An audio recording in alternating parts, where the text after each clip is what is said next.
Hello everyone, I am Dr. Navjot Simi. In today's session, I am going to talk about the complete book list for UPSC preparation. मैंने इस session को दो parts में divide किया है, that is for prelims and for mains. जब हम UPSC की बात करते हैं तो जो हमारे रिसोर्सेज हैं वो एक बहुत ही इम्पॉर्टेंट रोल प्ले करते हैं. तो मैं सबसे पहले यही बोलूँगी कि आप शुरुआत में ही जो UPSC के द्वारा सिलेबस दिया जाता है आप उसको एक डिटेल्ड गो थ्रू कर लीजिए और उसके बाद आप अपने रिसोर्सेज की तरफ जाइए. तो जब हम प्रीलिम्स की बात करते हैं सबसे पहले हम शुरुआत करेंगे ज्योग्राफी से. So NCERTs form the base of your preparation. You have to complete NCERTs from 6 to 10 standard. तो ज्योग्राफी के लिए भी आपको जो NCERTs है 6 to 12 वो पढ़ लेनी है और ख़ास करके 11th-12th की NCERTs हैं उस पर ज़्यादा फोकस करना है. और उसके साथ एक GC लियोंग की बुक आती है ज्योग्राफी के लिए, आपको वो करनी है. And you can also follow one basic book like there is a book by Majid Hussain that you can use for your reference. जैसे कुछ टॉपिक्स होते हैं स्पेसिफिक जो हमें बुक्स में उतने अच्छे से इलेबोरेटेड नहीं मिलते हैं तो आप उस बुक से रेफ़र कर सकते हैं. और इसके अलावा एटलस आपको करना है. So I think these books will be sufficient for your geography preparation. Now I will move on to history. History में भी आपको शुरुआत तो NCERT से ही करनी है. जैसे NCERTs एक ओल्ड NCERTs आती हैं और एक न्यू NCERTs आती हैं.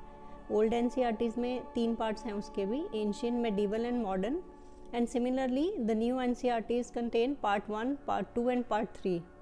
So आपको ये दोनों ओल्ड और न्यू NCERTs कंप्लीट कर लेनी है. और स्पेसिफिकली आपको मॉडर्न इंडिया के लिए स्पेक्ट्रम की एक बुक आती है, आपको वो फॉलो करनी है.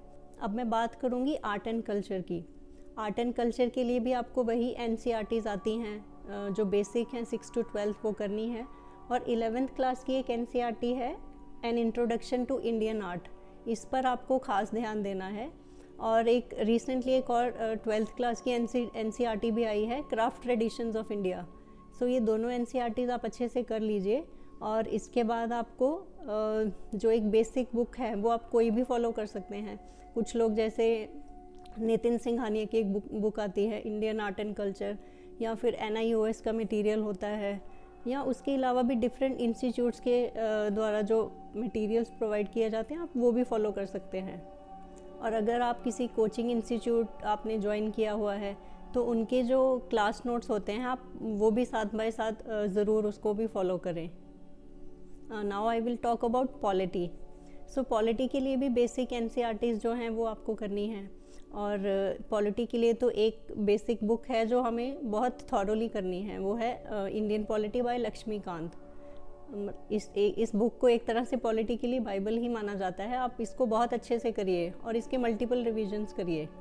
अब मैं बात करूँगी इकोनॉमी की. तो इकोनॉमी के लिए भी NCERTs जो हैं वो तो आपको फॉलो करनी है. और सबसे इम्पॉर्टेंट है आप कोई भी एक बेसिक बुक फॉलो कर सकते हैं, जैसे कि श्रीराम IAS, या फिर रमेश सिंह आती है, या फिर विवेक सिंह की अभी रिसेंटली एक बुक आती है इंडियन इकोनॉमी के, वो भी काफ़ी अच्छी है. और इसके साथ साथ आपको बजट और इकोनॉमिक सर्वे जो ईयरली आता है उसकी समरीज भी मार्केट में आपको मिल जाएंगी. डिफरेंट इंस्टीट्यूट्स समरीज को प्रोवाइड करते हैं, तो आप उनमें से कोई भी एक अच्छी समरी उसको साथ के साथ कर सकते हैं. उससे आपकी प्रेपरेशन में वैल्यू एडिशन भी होगा और आपको काफ़ी फैक्ट्स और फिगर्स भी मिल जाएंगे जो आप अपने आंसर्स में भी यूज़ कर सकते हैं. Now I will talk about environment. Environment is really important for UPSC prelims. जैसा कि हमने देखा है पिछले कुछ सालों में भी इन्वायरमेंट को लेकर जो क्वेश्चंस आते हैं उसका ट्रेंड भी पहले से काफ़ी इंक्रीज़ हुआ है. तो इसके लिए भी आपको बेसिक NCERTs तो करनी ही हैं. और ख़ास करके क्लास 12th की NCERT है उसमें लास्ट के जो 4 चैप्टर्स दिए हैं वो आपको अच्छे से करने हैं. Those are related to environment and ecology. और इसके साथ आपको एक बेसिक बुक फॉलो करनी है एनवायरनमेंट के लिए. जैसे कि मार्केट में एक बहुत अच्छी बुक आती है शंकर IAS जो अकेडमी है उनके द्वारा एक एनवायरनमेंट की बुक दी गई है, तो आप उसको फॉलो कर सकते हैं. और इसके साथ साथ जो भी करंट अफेयर्स हैं, हमारे न्यूज़पेपर्स हैं, उसमें जो भी इन्वायरमेंट और इकोलॉजी के रिलेटेड न्यूज़ है वो तो इम्पॉर्टेंट है ही, आपको वो सब करना है। और इसका आप क्या कर सकते हैं, जो आपको कुछ इम्पॉर्टेंट फैक्ट्स और फिगर्स होते हैं आप उसको अपने नोट्स में भी अलग से बना के रख सकते हैं, ताकि आप उसको लास्ट मोमेंट पे रिवाइज कर सकें ईजीली। अब मैं बात करूँगी साइंस एंड टेक्नोलॉजी की। तो साइंस एंड टेक्नोलॉजी के लिए भी आपको जो NCERTs हैं 6 to 10th वो आपको अच्छे से करनी है। और इसके अलावा डिफरेंट कोचिंग इंस्टीट्यूट्स अपना मटेरियल प्रोवाइड करते हैं साइंस एंड टेक्नोलॉजी के लिए, आपको वो करना है। और ऑब्वियसली आपको करंट अफेयर्स तो करने ही हैं, न्यूज़पेपर्स को भी रेगुलरली फॉलो करना है। साइंस एंड टेक्नोलॉजी हमारा मेजर जो पोर्शन है वो इन्हीं के थ्रू कवर होता है, तो आप ये सारे रिसोर्सेज के थ्रू अपना साइंस एंड टेक्नोलॉजी प्रिपेयर कर सकते हैं। और अब हम बात करेंगे करंट अफेयर्स की। तो करंट अफेयर्स के लिए सबसे इम्पॉर्टेंट तो देखिए न्यूज़पेपर है आपका। आप कोई भी एक रेगुलर न्यूज़पेपर फॉलो कर सकते हैं। Most of the aspirants follow either the Hindu और द इंडियन एक्सप्रेस। आप इसके अलावा भी और कोई अच्छा न्यूज़पेपर भी फॉलो कर सकते हैं। और इसके साथ साथ जो कोचिंग इंस्टीट्यूट्स हैं उनके द्वारा डिफरेंट आपको मंथली मैगजीन्स भी मिल जाएंगी, या फिर उनके द्वारा ईयरली कंपाइलेशन भी दिया जाता है करंट अफेयर्स के लिए, सो आप उसको फॉलो कर सकते हैं। तो बेसिक आपकी जो करंट अफेयर्स की प्रेपरेशन है वो इन्हीं 2 सोर्सेज से होगी।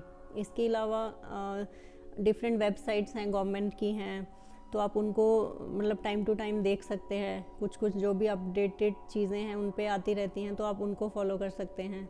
सो ये सारी चीज़ों से आपकी प्रेपरेशन इन्हांस होती है। So all these subjects constitute the paper 1 of prelims, that is the general studies. Now I will talk about paper 2 of the prelims, that is the civil services aptitude, जिसको CSAT बोलते हैं। तो आप CSAT को बिल्कुल भी neglect मत करिए। CSAT को टाइम टू टाइम अपना थोड़ा सा टाइम निकाल के उसको करते रहना है। जैसे आप कोई एक बेसिक बुक भी ले सकते हैं, जैसे मार्केट में अरिहंत की भी एक अच्छी बुक आती है CSAT के लिए। इसके अलावा जो डिफरेंट कोचिंग इंस्टीट्यूट्स हैं उनकी भी बुकलेट्स आती हैं, तो आप अपने बेसिक कंसेप्ट्स वहाँ से भी कर सकते हैं। तो जैसे कि ये जो CSAT एग्ज़ाम है वो क्वालिफाइंग नेचर का होता है, बट तब भी इसको निगलेक्ट नहीं करना है। Now I will talk about the resources for mains. तो मेंस को जो जनरल स्टडीज़ का पोर्शन है उसको 4 पेपर में डिवाइड किया गया है। GS paper 1, GS paper 2, GS paper 3 and GS paper 4. So I will start with GS paper 1. GS paper 1 includes Indian heritage and culture, history and geography of the world and the society. So इसको broadly हम 3 parts में divide कर सकते हैं। The first is Indian heritage and culture. तो इसके लिए जैसे कि मैंने आपको प्रीलिम्स के लिए बताया था, NCERTs करनी है और नितिन सिंघानिया की एक बुक आती है इंडियन आर्ट एंड कल्चर, आप उसको फॉलो कर सकते हैं। या इसके अलावा अगर आप कोई और बुक भी फॉलो करते हैं तो आप वो भी फॉलो कर सकते हैं। Basically you should try to limit your sources, और उसको ही बार बार रिवाइज करते रहना, दैट इज़ वेरी इंपॉर्टेंट। और इसके बाद हम चलेंगे हिस्ट्री की तरफ। तो हिस्ट्री में भी आपको ओल्ड और न्यू NCERTs करनी है, और उसके अलावा स्पेक्ट्रम बुक है मॉडर्न इंडिया के लिए, और पोस्ट इंडिपेंडेंस हिस्ट्री के लिए भी एक NCERT की बुक है, आप उसको फॉलो कर सकते हैं। इसके अलावा जो मॉडर्न वर्ल्ड हिस्ट्री है उसके लिए एक बहुत अच्छी बुक आती है नॉर्मन लो की, आप उसको फॉलो कर सकते हैं। या फिर इसके अलावा और भी कोचिंग इंस्टीट्यूट्स के द्वारा वर्ल्ड हिस्ट्री के नोट्स प्रोवाइड किए जाते हैं। या फिर एक तमिलनाडु की भी बुक्स आती हैं वर्ल्ड हिस्ट्री पे, वो भी अच्छी बुक होती है। तो आप इनमें से कोई भी बुक फॉलो कर सकते हैं और वर्ल्ड हिस्ट्री प्रिपेयर कर सकते हैं। Now I will talk about geography. So geography भी आपको वैसे ही प्रिपेयर करना है जैसे आपने प्रीलिम्स के लिए किया था। NCERTs करनी है, आपको GC लियोंग की बुक पढ़नी है, और इंडिया और वर्ल्ड जोग्राफी के लिए आपको माजिद हुसैन की एक बुक है उसको रेफ़र कर सकते हैं, या कोई और बुक भी आप रेफ़र कर सकते हैं। और इसके अलावा आपको करंट अफेयर्स तो फॉलो करने ही हैं, और उसके साथ साथ आपको एटलस पर भी ध्यान देना है। And the last part in GS paper 1 is society. Society के लिए भी आपको NCERTs तो आपने पढ़ रखी होंगी ऑलरेडी। उसके अलावा आपको कोई भी कोचिंग इंस्टीट्यूट का आप मटेरियल ले लीजिए, और आप टॉपिक वाइज जो सिलेबस में दिए गए हैं उसके हिसाब से आप अपने ब्रीफ नोट्स भी बना सकते हैं उन टॉपिक्स पे, ताकि आपको बाद में रिवाइज करना ईजी हो जाएगा। सो आप सोसाइटी का पोर्शन वहाँ से कवर कर सकते हैं। Now I will talk about GS paper 2 which includes governance, constitution and polity, social justice and international relations. So हम गवर्नेंस से स्टार्ट करते हैं। गवर्नेंस के बेसिक कंसेप्ट्स आपको प्रिपेयर करने के लिए सेकंड ARC रिपोर्ट्स आती हैं, उसकी समरी भी आपको मार्केट में मिल जाएगी, आप उसकी समरी कर सकते हैं। जो भी रेलेवेंट ARC रिपोर्ट्स है रिलेटेड टू दिस टॉपिक, जैसे कि first report, fourth report, 6th, 9th, 10th, 11th and 12th, they are related to governance. So आप ये सारी रिपोर्ट्स की समरी कर सकते हैं। और इसके साथ साथ करंट अफेयर्स तो आपको करने ही हैं। डिफरेंट न्यूज़पेपर में एडिटोरियल्स आते हैं, आर्टिकल्स आते हैं। करंट अफेयर जो मटेरियल आपको मार्केट से मिलता है डिफरेंट कोचिंग इंस्टीट्यूट्स का, आपको वो सब तो करते ही जाना है। और जब हम कॉन्स्टिट्यूशन और पॉलिटी की बात करेंगे तो आपकी बेसिक बुक जो है लक्ष्मीकांत, वो आपको करनी है। उसके अलावा करंट अफेयर्स वही आपको कोचिंग इंस्टीट्यूट वाले में नोट्स मिल जाएंगे, और साथ में न्यूज़पेपर रेगुलरली करना है। और इसके साथ साथ आपको डिफरेंट जो गवर्नमेंट की वेबसाइट्स होती हैं, जैसे कि एक PRS लेजिस्लेटिव वेबसाइट है, PIB है, आप उसको भी रेगुलरली फॉलो कर सकते हैं। कुछ इंपॉर्टेंट अगर आपको उसमें से आर्टिकल्स या चीज़ें मिलती हैं, आप उसको अपने नोट्स में ऐड कर सकते हैं। इससे आपकी वैल्यू एडिशन भी होगी और आपकी अंडरस्टैंडिंग भी बढ़ेगी। अब हम बात करेंगे सोशल जस्टिस की। तो इसके लिए भी आपका जो बेस है वो करंट अफेयर्स ही बनाएगा। आप उसको जो डिफरेंट कोचिंग इंस्टीट्यूट्स के द्वारा मटेरियल दिया जाता है, आप उसको प्रिपेयर कर सकते हैं। आप इसके अलावा जो न्यूज़पेपर में एडिटोरियल्स आते हैं उसको कवर करेंगे, या फिर डिफरेंट रिपोर्ट्स आती हैं गवर्नमेंट ऑफ इंडिया की फ्रॉम टाइम टू टाइम, आप उसको देख सकते हैं। जैसे एक रिसेंटली नीति आयोग की एक रिपोर्ट आई थी 3 ईयर एजेंडा, आप उसको देख सकते हैं। उसमें आप जो इम्पोर्टेंट पॉइंट्स हैं उसको आप कलेक्ट कर सकते हैं, और आपको एक जनरल आइडिया भी लग जाता है कि हमें अपना आंसर भी लिखना है तो उसमें किस तरह से हमारी क्या अप्रोच होनी चाहिए। Now we will talk about international relations. So इसके लिए भी आपको करंट अफेयर्स ही आपका बेस बनाएंगे। जो भी मटेरियल आपको मार्केट से मिल जाएगा करंट अफेयर्स के लिए, तो वो आप प्रिपेयर करिए। या फिर कोई बेसिक बुक भी आप फॉलो कर सकते हैं। मार्केट में बहुत सारी बुक्स आती हैं इंटरनेशनल रिलेशंस पे, जो हमारा बेसिक जो आपकी बैकग्राउंड है उसको वो बिल्ड करेगा। सो आप कोई भी एक बेसिक बुक फॉलो कर सकते हैं, और साथ में जो आपके करंट अफेयर्स हैं वो आपकी प्रिपरेशन को इन्हांस करते रहेंगे। Now I will talk about general studies paper 3, which includes technology, economic development, biodiversity, environment, security and disaster management. We will start with science and technology. So science and technology के लिए भी आपके जो भी topics provide किए गए हैं syllabus में, आप कोई भी कोचिंग इंस्टीट्यूट का मटेरियल ले लीजिए, आप उस वहाँ से प्रिपेयर कर सकते हैं। और बाकी जो इसमें आपकी जो largely preparation it will be based on newspapers या फिर करंट अफेयर्स, जो भी लेटेस्ट आपकी न्यूज़ चल रही होती हैं उस पर ही बेस्ड होते हैं जो भी क्वेश्चंस पूछे जाते हैं। सो ये 2 चीज़ें आप कर लेंगे तो आपकी साइंस एंड टेक्नोलॉजी की अच्छी प्रिपरेशन हो जाएगी। अब हम बात करेंगे इकोनॉमिक डेवलपमेंट की। सो इसके लिए भी आपको बेसिक NCERTs हैं वही फॉलो करनी है। उसके अलावा कोई भी आप एक बेसिक बुक, जैसे कि मैंने पहले भी बताया है, श्री राम IAS की या फिर विवेक सिंह की या रमेश सिंह की, कोई भी बुक आप एक फॉलो कर सकते हैं। उसके अलावा current affairs from the most important part here also, जो कि आप मटेरियल प्रोवाइड किया जाता है डिफरेंट कोचिंग इंस्टीट्यूट्स का, उस वहाँ से कर सकते हैं। न्यूज़पेपर्स के थ्रू आप ये कर सकते हैं। आप डिफरेंट जो वेबसाइट हैं गवर्नमेंट्स की वहाँ से कर सकते हैं। और इसके अलावा बजट और इकोनॉमिक सर्वे की समरीज भी ज़रूर करें। तो आई थिंक ये सब चीज़ें करने से आपका इकोनॉमिक्स अच्छे से कवर हो जाएगा। Now I will talk about environment.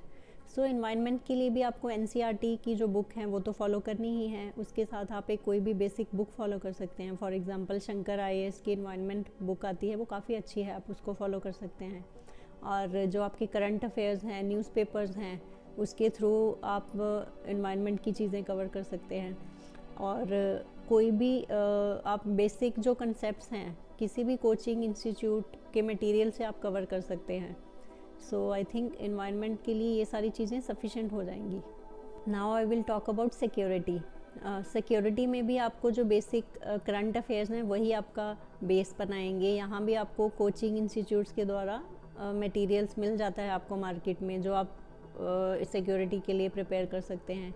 इसके अलावा सेकेंड ARC की 3 रिपोर्ट्स हैं जो इससे रिलेटेड हैं, that is 7th, 8th and 5th।